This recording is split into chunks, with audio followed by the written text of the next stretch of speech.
Merci beaucoup Magali Besson pour cette intervention. Vous voyez comment l'extrême précision, l'érudition philosophique, etc. peut aussi voilà, donner une espèce d'exigence et de fidélité comme ça qui nous éclaire sur les souterrainement, parce que jamais rien n'est nommé précisément, mais sur des questions auxquelles on a affaire tous les jours et dans lesquelles on est empêtré collectivement et individuellement en permanence. Ces deux interventions d'ailleurs ont permis, vous ont bien préparé le terrain. Carlo Sola, je me tourne vers vous parce que Claude Romano a eu même la politesse, la courtoisie, l'élégance de parler de la Renaissance, de la question du style et de l'art à la Renaissance qui vous ont beaucoup occupé, que vous connaissez très très bien. Vous vous souvenez que hier, Achille Mbembe, à un moment donné, a dit que finalement, on était tous insaisissables, indéfinissables, et que c'était peut-être notre définition. Qu'est-ce qui nous définit mieux, disait-il, qu'être indéfinissable? Eh bien, Carlo Sola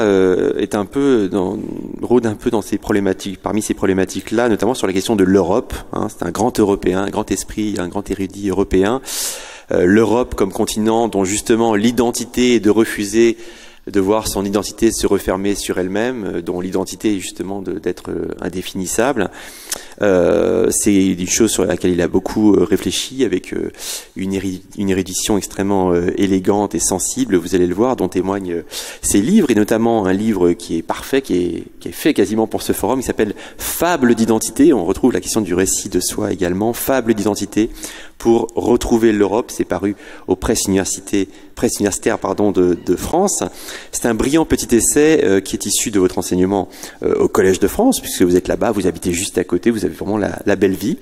Un livre dans lequel vous balisez le patrimoine commun de la mémoire européenne à travers sa géographie, mais aussi ses mythes communs, sa tradition spirituelle, ses littératures, avec comme compagnon de toujours, vous le connaissez par cœur, le Dante de la Divine Comédie, mais aussi Erasme, un autre grand ami à vous, Montaigne, Thomas Mann, beaucoup d'auteurs qu'on retrouve comme ça de livre en livre sous votre plume. On peut encore citer L'avenir de nos origines, qui était paru en 2004, ou encore Le continent intérieur. Le continent intérieur, c'est paru chez un petit éditeur qu'on aime beaucoup, qui s'appelle Le Félin. Et donc vous traversez comme ça, vous enjambez les territoires, les siècles en permanence pour redonner corps à une espérance que parfois on dénonce ou on raille comme naïve ou désarmée, mais dont vous montrez qu'elle est au contraire très forte, très solide. C'est l'espérance des hommes et des femmes de la Renaissance, justement. L'espérance cosmopolitique, c'est un mot que vous aimez beaucoup, d'une Europe dont l'identité commune n'est pas à construire, dites-vous. En fait, elle est sous nos yeux, elle est déjà là, mais si malheureusement, nous refusons de la reconnaître, de reconnaître l'unité de cette civilisation dont vous exhibez en permanence, Carlo Sola, la force vulnérable. Voilà. Merci beaucoup d'être là pour ce forum philo, et vous avez donc la parole pour 20 à 25 minutes. Merci. Un grand merci. Je suis très honoré d'avoir été associé à cette réflexion commune. Et je remercie les organisateurs et désormais les amis pour cette confiance qui m'engage et qui m'oblige. Nous allons aborder des problèmes qui nous sont communs et quotidiens, et je dirais certains minima moralia incontournables. Je voudrais commencer par une définition simple qu'on retrouve constamment dans les traités d'emblème au XVIe siècle, partout en Europe précisément, semper idem, toujours le même. Une définition d'identité pareille nous consolerait. La cohérence, la constance, la conscience de soi, quelle meilleure définition. Le problème est précisément dans ce idem, le même, puisque, à la limite, en continuant à être toujours le même, à répéter semper idem, on arriverait à la tautologie parfaite, c'est-à-dire à la répétition d'un instant, un peu comme Funes el Memorioso de Borges, et même les dictionnaires étymologiques nous conduisent à cette réserve. Je vous en cite un du XVIIe siècle, c'est le dictionnaire venant de l'Académie, qui dit que le latin idem est la répétition de ce qui est. Tout comme en grec, le tautotes d'Aristote est également le doublement du même. Vous voyez tous les risques d'une identité forte qui se répète. D'un côté, nous ne serions dans la suite des années que des multiples de nous-mêmes, mais aussi le dédoublement qui vient déjà d'être évoqué. C'est en effet un risque qu'il faut prendre en charge dans l'idée que semper idem serait la bonne solution. En plus, la grande tradition philosophique occidentale, en commençant par saint Augustin, ses confessions, c'est-à-dire son autobiographie, on est dans les premiers siècles chrétiens, il y a tout l'héritage de Rome. Il dit à un moment dans ses confessions, quand je dis hoc, ceci c'est déjà enfui. Nous n'arrivons même pas à retenir une syllabe de notre discours. Donc, vous avez évoqué un récit personnel, sauf que ce récit personnel se défait dans notre mémoire dès qu'il est prononcé. Alors, la position d'Augustin est radicale et va nous conduire vers certains, suites ou conclusions qui sont importantes.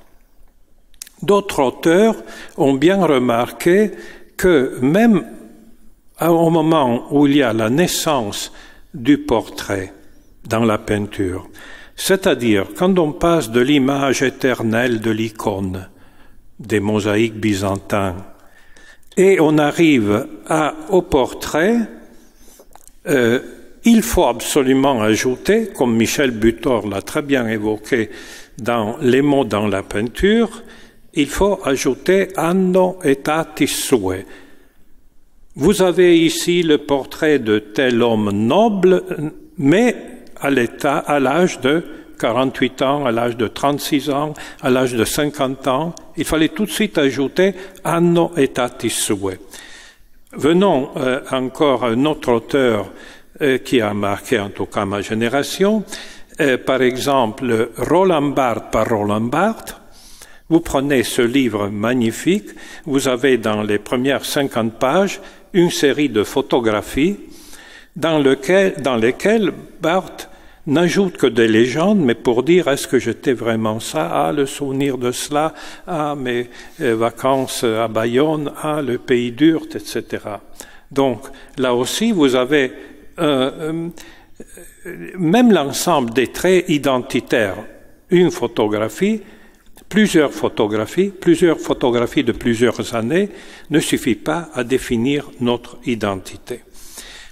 On aurait presque envie de dire que l'identité est plutôt un postulat qu'une réalité. Et je vais vous lire encore ce dictionnaire magnifique de l'Académie, donc au XVIIe siècle, qui définit l'identité comme, je cite, « ce qui fait que deux ou plusieurs choses ne sont qu'une même ». Mais n'est en usage que dans la dogmatique, à savoir dans la position de principes qui ne peuvent pas être démontrés. Et après, il y a des exemples, identité de raison, identité de nature. L'identité de nature était déjà mise en cause comme quelque chose de dogmatique, identité de pensée. Alors, il faut aller au-delà de cela. Et quand on prend justement les grands philosophes, on a évoqué Augustin, mais on pourrait avant lui évoquer Marc Aurèle et remonter à Naval, à Montaigne, à Voltaire, on a eu Hume tout à l'heure. Eh bien, ces philosophes nous montrent que nous sommes jamais les mêmes. Ça, c'est le problème de fond. Nous sommes jamais les mêmes. Et il y a un passage, je ne vous lirai que quelques extraits magnifiques au commencement de l'apologie de Raymond Sebon de Montaigne, où il dit il n'y a rien qui demeure, ni qui soit toujours un, non seulement notre personne. Car si nous demeurons toujours même et un, comment est-ce que nous nous en jouissons maintenant d'une chose et maintenant d'une autre? Comment avons-nous différentes affections, ne retenant plus le même sentiment en la même pensée? Et ceux qui souffrent mutation ne demeurent pas même, et s'il n'est pas même, il n'est donc pas aussi. Ainsi, quant à l'être tout un, c'est-à-dire à l'unité de l'être, change l'être simplement, devenant toujours autre de nôtre, car c'est chose mobile que le temps. Là, il cite à la lettre Saint Augustin, et qui apparaît comme un ombre, avec la matière coulante, effluente toujours, sans jamais demeurer stable ni permanent. Et quand à ces mots philosophiques, présent, instant, maintenant, par lesquels il semble que principalement nous soutenons et fondons l'intelligence du temps, la raison, en le découvrant, le détruit tout sur le champ. Donc, c'est l'une des positions les plus radicales dans les essais de Montaigne qui sont si variés, mais comme l'apologie de Remonce-Bon est un livre dans le livre des essais, on peut en effet se fonder. Il y a un autre passage fondamental, et puis je vais terminer mes citations, chez Voltaire, précisément l'entrée « identité » dans le dictionnaire philosophique. Voltaire s'attache parce qu'il croit que désormais, à cause des Lumières, tout est clair, et il dit non, c'est plus compliqué que cela. Je cite, « Ce terme scientifique, c'est-à-dire identité, ne signifie que même chose. Il pourrait être rendu en français par mêmeté, la manière d'être le même. Ce sujet est bien plus intéressant qu'on ne pense. On convient qu'on ne doit jamais punir que la personne coupable, le même individu, et point un autre. Mais un homme de 50 ans n'est réellement point le même individu que l'homme de 20, à savoir, si un crime est découvert 5 ou 10 ans après le moment où il a été effectué. Pouvons-nous réellement punir une personne qui a déjà changé si radicalement? Au fond, dans nos prisons, nous figeons un instant de la vie de quelqu'un en disant cet instant est indéfiniment le même et nous punissons cette personne pour ce qu'il a été et pas pour ce qu'il va devenir. C'est une question fondamentale que Voltaire a posée le premier, puis il y a eu Beccaria, bien évidemment, mais là, c'est très fort. Et s'il a perdu la mémoire du passé, il est certain que rien ne lie son existence actuelle à une existence qui est perdue pour lui. Vous n'êtes le même que par le sentiment continu de ce que vous avez été et de ce que vous êtes. Vous n'avez le sentiment de votre être passé que par la mémoire. Ce n'est donc que la mémoire qui établit l'identité, la mêmeté de votre personne. C'est l'un des textes les plus radicaux de Voltaire, et qui revient du reste à une tradition très classique qu'on trouve chez les latins, on trouve à l'époque de l'humanisme, on trouve dans tous les traités de mémoire, c'est la mémoire qui établit l'identité dans cette espèce de flux continu, on l'a déjà évoqué, qu'est notre expérience. Mais qui va nous rassurer de notre mémoire? Notre mémoire est plastique, elle reconstitue constamment, elle efface pour retenir. pour essayer de choisir des traits qui peuvent supporter, tolérer aussi notre mauvaise conscience, la conscience de la limite, les fautes faites, la culpabilité de nos actions, tout ça. La mémoire est un lieu essentiel et difficile en même temps. Bon, le texte continue, je vous conseille de le lire, mais je passe pour arriver à ce qui me semble être essentiel dans notre discours aujourd'hui.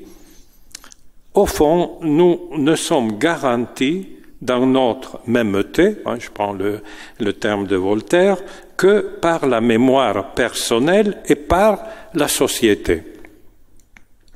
Je crois que là, il faut mettre un accent fort aujourd'hui sur les éléments de garantie que la société prétend nous prêter. Par exemple, la pièce d'identité, le passeport, le numéro de sécurité sociale. Il s'agit d'un certain nombre d'éléments identificatifs qui durcissent de plus en plus notre identité. Vous pouvez changer d'image de vous-même. Moi, je peux changer l'appréciation que j'ai de moi-même, mais vous ne pouvez pas changer si facilement le numéro de sécurité sociale. Tout ce qui vient de la société pour établir une partie de notre identité est bien plus raide que notre travail de mémoire sur nous-mêmes. Donc, cet effet convergent de mémoire personnelle plastique, c'est-à-dire qu'on essaye de manier, de manipuler, de rétablir, et de reconnaissance de la société, devient de plus en plus problématique. Autrefois, on étudiait les cas, mais c'était facile, des gens qui perdaient leur mémoire et donc perdaient leur identité. Mais c'était pas vrai du côté de la société. On pouvait mettre dans des maisons pour conserver d'une manière, je dirais, précaire, les gens qui avaient perdu leur mémoire. Ces personnes n'avaient plus conscience d'eux-mêmes, mais la société continuait à avoir la conscience de leur identité, de les traiter, de les mettre, pour ainsi dire, en réserve dans les hôpitaux, etc. Alors, il est évident, me semble-t-il, que cette conscience devient pour nous aujourd'hui encore plus difficile. Cette identification polaire, pour ainsi dire, est constamment en tension. Par exemple, nous changeons chaque jour et la société ne le reconnaît pas, ce qui crée un malaise chez nous, où la société pense que nous avons changé. Par exemple, les latins le disaient « Oh, quanto mutatus abillo ». Comment il a changé? Normalement, c'est empire, hein? Quanto mutatus abillo, alors que nous prétendons être toujours les mêmes. C'est une tension constante et une tension de malheur en réalité. On l'a remarqué, moi je fais toujours le cas de deux frères, grands patrons d'industrie, persécutés par le fascisme en Italie, Massimo et Adriano Olivetti, qui, après la Deuxième Guerre mondiale, ont dit qu'il faut quand même reformer la société. Et l'un des deux, le premier, a même écrit un traité utopique dont le titre est « Pour mieux vivre ». Mais d'où commence-t-on? Faut-il changer l'individu? Parce qu'il est toujours dans une situation de détresse par rapport à la société, ou faut-il changer la société afin qu'elle puisse mieux accueillir l'individu? Eh bien, les deux ont choisi deux terrains complètement différents. Le premier a écrit ce traité utopique où il demandait 3 ans de travail gratuit pour les infrastructures de la société. Nos sociétés européennes étaient détruites après la Deuxième Guerre mondiale. en laissant après ce travail gratuit un champ libre d'élection. Si tu es content d'avoir été maçon, eh bien tu continues. Si tu es content d'avoir été enseignant, eh bien tu continues. Si tu n'es pas content, la société te paye des études pour retrouver, pour ainsi dire, comme on le disait à l'époque, ta vocation. Alors que son frère, Adriano, qui est devenu après le patron, c'est une industrie de machines à taper et puis d'ordinateurs, a dit donc l'individu ne peut jamais résoudre tout seul les problèmes de la société, ce qui fait qu'il faut d'abord penser à la société, reformer la société pour intégrer l'individu. Il avait pensé, il a fait, en commençant par cela, des plans d'urbanisme. Il faut que les villes soient accueillantes. Donc, des plans d'urbanisme, des plans qui intégraient, je sais pas, l'espace vert, l'espace libre, l'école, etc. Ceci en 1946. Et il est évident que ce que ces deux frères ont conçu continue d'être évident, pour ainsi dire. Et comment sortir de cette aporie?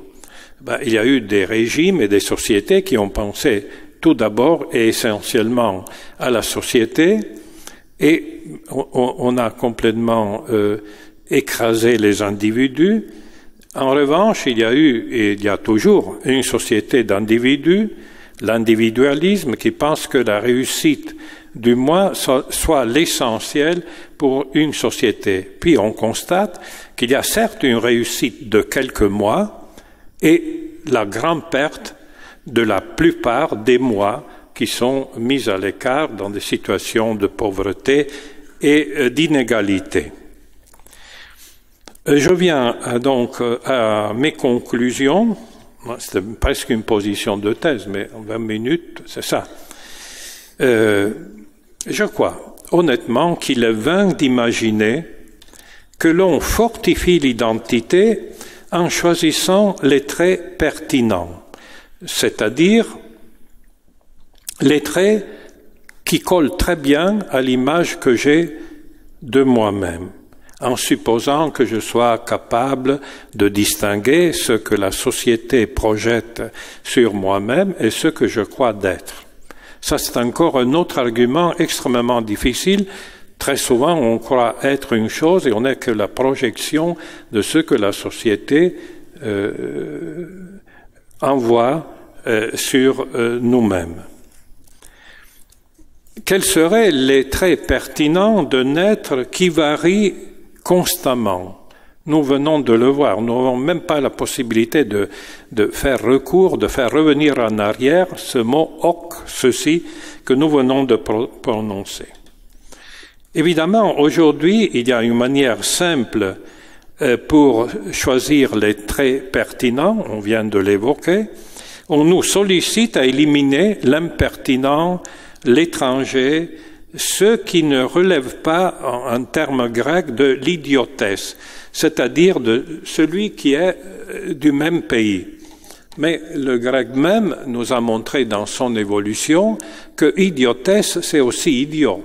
À force d'insister sur les traits de pertinence venant d'une même situation, on devient idiot. C'est tout simple, hein, ça, c'est la continuité de l'étymologie d'idiotesse.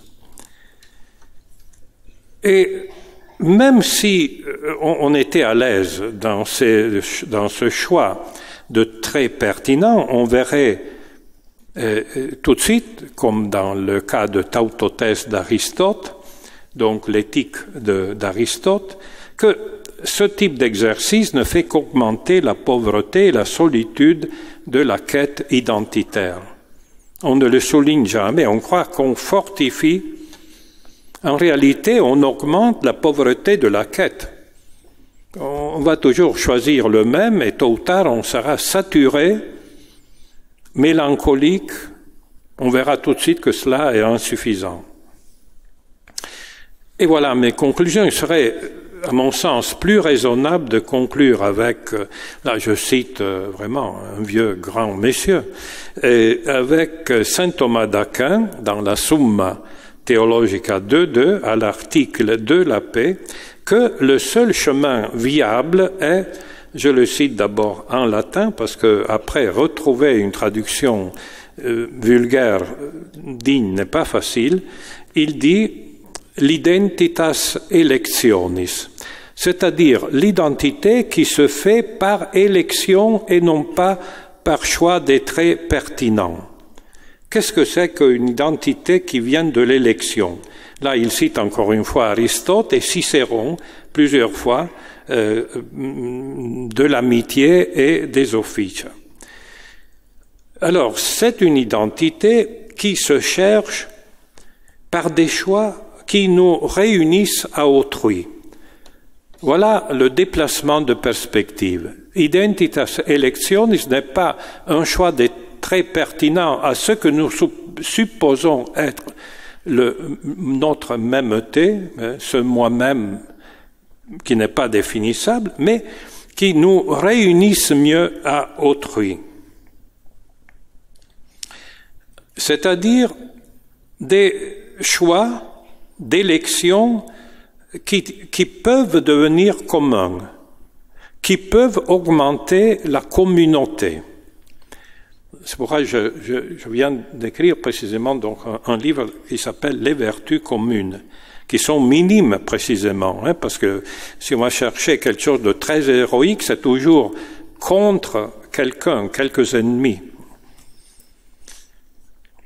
Il y a même chez saint Thomas, il est tellement conscient qu'il est en train de forger quelque chose de nouveau, qu'il fabrique un néologisme. Il dit, c'est des choix qui suscitent en somme des amicabilia, un terme merveilleux, c'est-à-dire des éléments capables de faire surgir des meilleures amitiés, ou potentiellement capables de faire surgir des amitiés, amicabilia.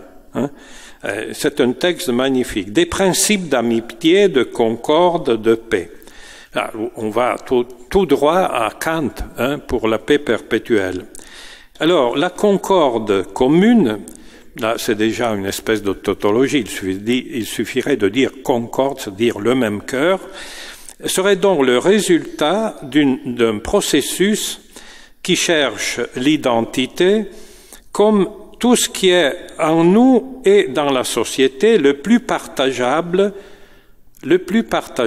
en nous et dans la société, sans faire trop de ping-pong pour attendre ce que la société va reconnaître en nous ou ce que nous donnons à la société, mais ce qui est convergent, partageable, finalement le plus universel. Et c'est bien les hommes du Moyen-Âge qui disaient que les seuls concepts valables sont les universels. Universalia tantum, c'est-à-dire faire chaque pas de chaque jour en imaginant de les partager avec le plus de monde possible. Je termine là-dessus en disant que le quotidien n'est pas un élément donné. Michel de Certeau disait de nous déjà fleuve chiffré de la rue, complètement contrôlé par des dispositifs, mais des universels qui englobent également ce que la société pose comme contrôle de nous-mêmes. Il faut aussi le prendre en charge, ne pas le repousser, le prendre en charge pour le dépasser. Tâche difficile, mais il faut commencer à la concevoir comme ça, car en tout cas on ne sortira jamais profitablement d'une dialectique individu-société si on n'est pas capable de faire ce pas, disons-le doucement, des amicabilia, de ce qui nous permet de concevoir un potentiel d'amitié plus euphorique. Je vous remercie.